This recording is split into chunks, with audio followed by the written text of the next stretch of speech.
Phone scammers are becoming smarter and more efficient, and one man says love almost cost him too much.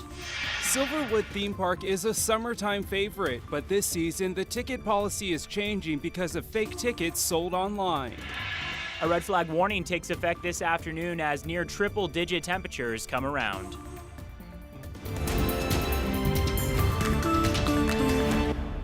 "5 a.m. on our Thursday morning. Welcome to KREM 2 Morning News. I'm Jen York. It's good to have you here with us. I'm Tim Pham. And I'm Evan Narani. Good morning, everyone. Good Hey, morning. good morning. We're on Thursday morning. We're Friday getting towards the end of the Yeah, week. almost there, right? Yeah, before we get to Evan, we want to get a live look outside. This is what the sunrise looks like for the newly crowned NHL champions in St. Louis. Look at that sunrise. Beautiful picture of Look at the the water. arch Clear there. skies. Yeah. Gorgeous. Well, the Beautiful St. day there. Louis Blues are the Stanley Cup champions for the first time in program history. The team beat the Boston Bruins 4-1.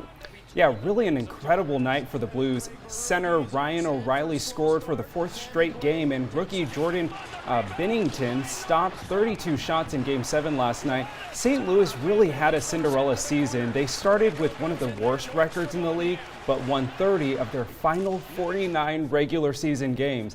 They soared through the playoffs to reach the finals for the first time since 1970.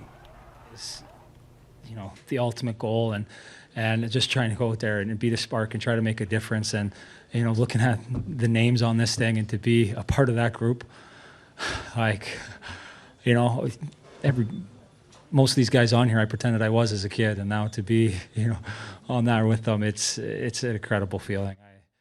So with this historic achievement, the St. Louis Blues are sure to not have the blues anymore. I like that. Absolutely not. Right? Very How exciting. I like any big win like that, though. Yeah, very exciting. Good for them. And they are a big hockey city. You know, they really enjoy baseball, but they are a big hockey town. Every time I go there in January, you see all the fans all over the city. It's a big thing there. And I'm sure it was a great day for our friend yesterday morning that we showed who had that special invite to the game. And we have an update on that story, by the way. I didn't even coming know up that. later. We Okay, do. great. It's a great story. Don't watch it until... No, I know. I'll keep my hands off the computer before that.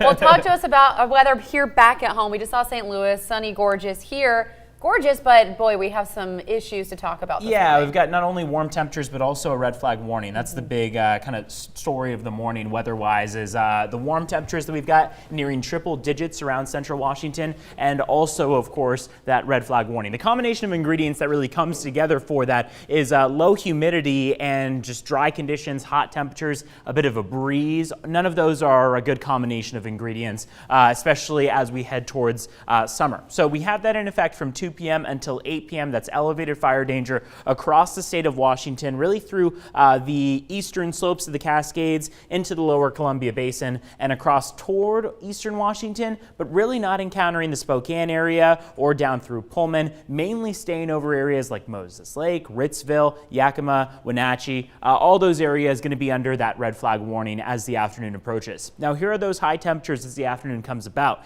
Take a look. Richland, down toward the Tri-Cities, 99 degrees for an afternoon high, nearing those triple digits, but it doesn't seem like anyone will quite make it to the triple digit marker. Everywhere stopping just shy of it, but places like through eastern Washington are just going to make it to that 90-degree marker. So Spokane is forecast at about 89, maybe 90 degrees, 93 in Ritzville, 88 in Coeur d'Alene, and 87 in St. Mary's. It is likely going to be the hottest day that we've had so far in 2019. Now, of course, like we said, not a good combination of ingredients when you add some wind into it. 19-mile-an-hour gusts are going to pick up toward the afternoon and evening hours as a cold front passes through. This cold front could bring us a little bit of convective activity, meaning the possibility for some thunderstorms as well in the afternoon. We'll talk a little bit more about that coming up. Tim, I'll send things over to you. Evan, thanks so much. We want to get you caught up on some stories that developed overnight. Spokane police are looking for a missing teen girl. Investigators say 13-year-old Angelina Teshome was last seen leaving her home on East La Crosse Avenue on Wednesday. And here's what we know. She goes by the name Angie and was last seen wearing a yellow Tommy Hilfiger shirt. She's also wearing jeans, a white hooded sweatshirt. Anyone with information on her whereabouts is asked to call Crime Check. 5:04 now. Time to check out what you need to know before heading out this morning. An update in the college admissions scandal. A federal judge in Boston handed down the first sentence in the college admission scandal. Former Stanford University sailing coach John Vandemore, who earlier pleaded guilty, received credit for already serving his single day in jail. He will pay a $10,000 fine and serve 2 years of supervised release. We have been following the shooting of the former Red Sox player David Ortiz. In new information, officials in the Dominican Republic say Ortiz was the target of a nearly $8,000 hit job. Police arrested several suspects in the Sunday night shooting at a bar in the Dominican Republic, while others are still being sought. The motive is still unknown. Ortiz is recovering in a hospital in Boston. Oscar-winning actor Cuba Gooding Jr. is expected to turn himself into New York City police today after being accused of sexual misconduct. The victim says the actor allegedly touched her inappropriately in a New York City bar. He is denying the allegations. Former Starbucks CEO Howard Schultz is putting his campaign on pause. He is considering running for president as an independent. He will take the summer off as he recovers from back surgery. Schultz has been absent from the campaign trail for weeks. This raised questions as to whether the billionaire had abandoned his presidential hopes. The Cleveland Cavaliers hired the University of California, Berkeley women's basketball head coach. She is being hired on as an assistant. It is a historic hire for the NBA. The Cal Berkeley coach is the first women's collegiate head coach to be recruited to the team staff. In her time at Cal, she took the Golden Bears to the program's first ever Elite Eight and Final Four in 2013. She led the team with a combined 179-89 record during her 8 years as head coach, including 7 NCAA tournament appearances. It is 5:06 now on our Thursday morning. A mother is expressing anger after her daughter died in the Spokane-County jail. Yeah, she says Sharona Carroll Camp struggled to get proper medical treatment while she was in the jail. Her daughter is the 9th person to die inside the Spokane-County jail in the last 2 years. Jail authorities say they tried to give the inmate Narcan after she was found unresponsive early Tuesday, but was pronounced dead at around 3 in the morning. Her mother said she did not need Narcan. That's an overdose reversal drug, and she says her daughter was not using. She believes her daughter was sick and trying to get medical attention. She's been an addict all her life, but she was clean. She looked good, except for the health, you know. She was doing great. She had goals and ambitions. Mother says in a visit before her daughter's death, she could tell something was wrong. When she was contacted about her daughter's death, the only cause she received was a possible drug overdose. To read more about the investigation, head to our website, KREM.com. An update on a story we first told you about on KREM 2 Morning News. Police say the 14-year-old girl who disappeared after attending the Rainbow Festival at Spokane Pride was found in Massachusetts. According to investigators, she was last seen Saturday at Riverfront Park. She is now in state custody with law enforcement. Coming up on 5:08 now, one Idaho man is getting some freedom back after a wreck left him paralyzed from the chest down. Yeah, but thanks to some generous donations from the community, him and other paraplegics around the inland Northwest are being gifted new ways to get around. The chairs are called track chairs. They are designed for all terrain, including mud and water making and making the outdoors a little more accessible. Getting your freedom back, it's just mentally it helps everybody out. Getting to be back out and do what you want.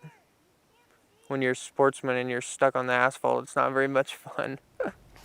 Well, later this morning, Jordan Simon tells us more about how these 2 accidents changed his life. What an incredible story. Think about, you know, the wilderness might not be all-terrain friendly for people who are in wheelchairs, so that's going to be pretty awesome for him. Looking forward to that story. Absolutely. We've been following his story since the windstorm that we had a couple years ago, and so this is his latest chapter, and we can't wait to see what's next.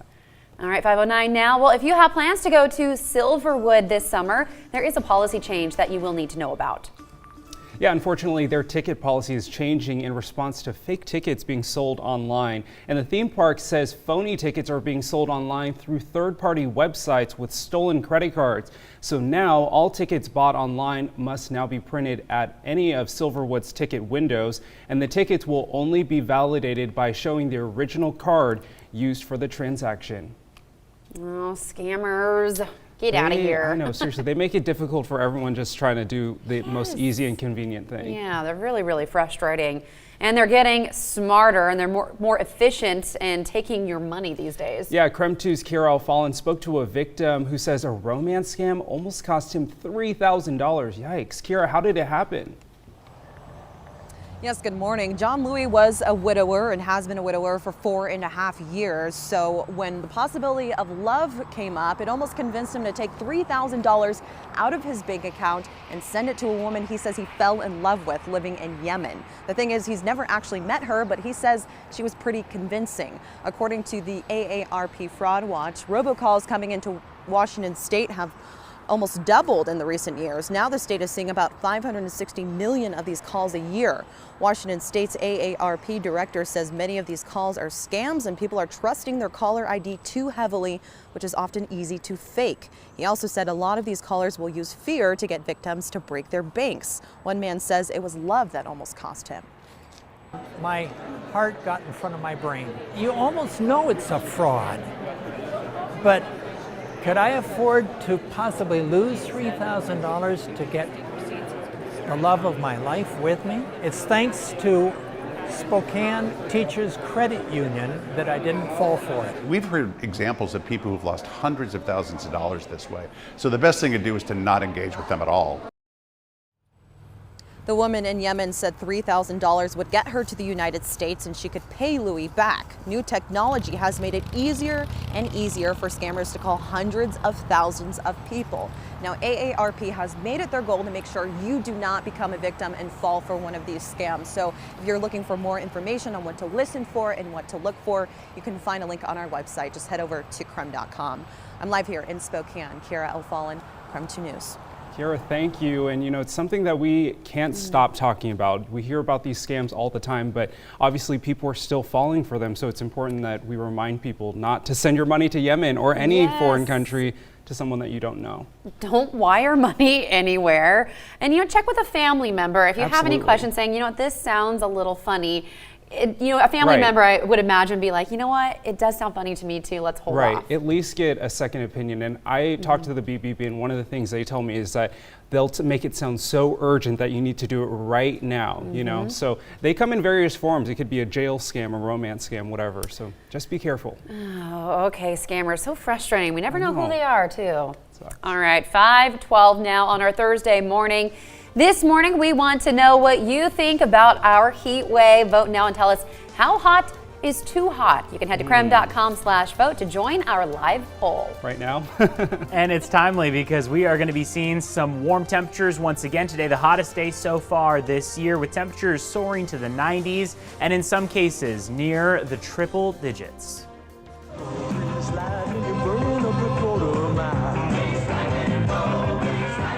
We are grooving here in the studio. 41 years ago today, the hit musical Grease went from the stage to the big screen. The film opened in theaters in 1978 and starred, of course, John Travolta and Olivia Newton-John.